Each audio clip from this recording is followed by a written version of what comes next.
Madam Chair, mataas po ang aking respeto sa kapulisan.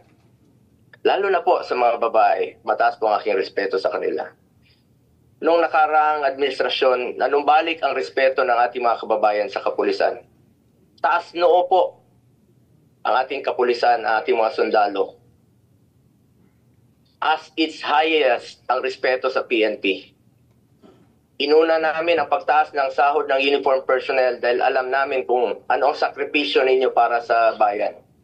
Ako mismo bilang SAP noon, ako po nangulit noon na may sakatuparan po ito dahil minahal namin ang kapulisan.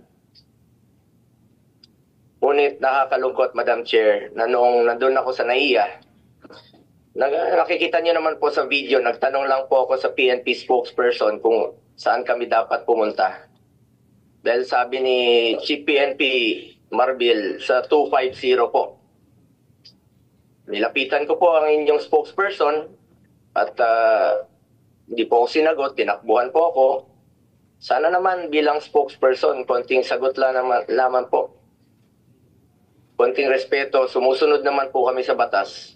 Hindi naman siguro dapat ipagkait sa atin ang respeto at higit sa lahat ang katotohanan.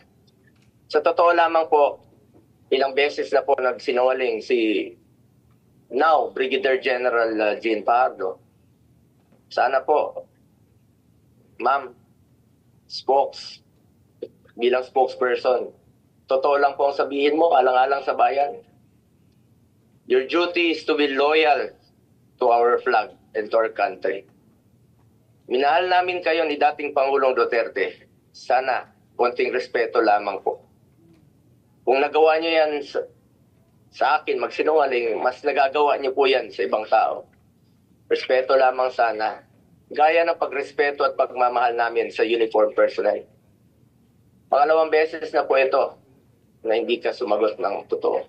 Sa interview mo, sinabi mo nagpupunas lang ng pawis ang ilang pulis na nakuna ng video na umiiyak habang inaaresto si Pangulong Duterte.